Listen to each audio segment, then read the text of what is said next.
So, papalit tayo ng plate light ng Toyota Rush. Napakita ko lang. Yan ah. Ito nakailaw. Ito walang ilaw. So papalitan natin to. Ganito lang magpalit. So meron siyang rear back door trim. Hindi ko na ipapakita kung paano magtanggal. Ganito na lang. Kapag tanggal ito, halimbawa na ganito.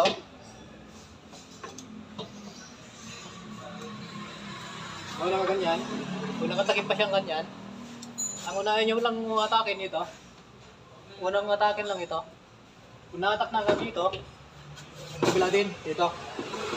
Atakin din dito para sabay sila din, sabay hatak na. Pag natanggal na, meron lang kasi mga ano to, ito. Meron lang mga motor, so napakadali lang. Yan. Ang pagbalik, ganun lang din. Ito pagbago pa, medyo matigas pagbago. Yan. Papalitan natin yung kundi. Yan na, walang ilaw. Ito.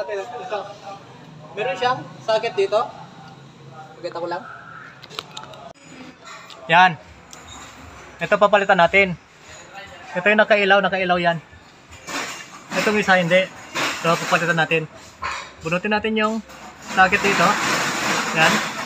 Then twist mo lang. Ganyan. Oh, ito na siya. Yan. Ayan, palitan natin. Then, kapit na natin. Ito. Ano? Hindi ko naman maliligaw kasi meron naman siyang gatla. Dito, meron din yan. Tatama mo lang yung butas. Yan. Ayan. Tapos twist. Yan. Pagsaksak natin to dapat umilaw na yan. O, di ba? Umilaw na silang dalawa. Okay? Palitan natin yung rear back door trim. Dali lang ibalik ito. Salpak lang natin. Butas, tama lang ang butas. Basta sa butas niya, papasok siya sa butas niya. Ano ko yan, no? Pag hindi papasok. Sasakit mo yung biya. Ito, tama na ito. Ito, tama na ito. Ito, maglagay tayo para mamadila yung maaari. Yan, no? Ano yun? Kadali lang yung lapit. Nagitikan lahat, Okay. Okay, nakailan na ito check natin ulit. Nakailan sa taas. Yun, very good. Dalawa na. Ito, saka ito. Okay, bye-bye. Toyota Rush. Toyota Rush pala to.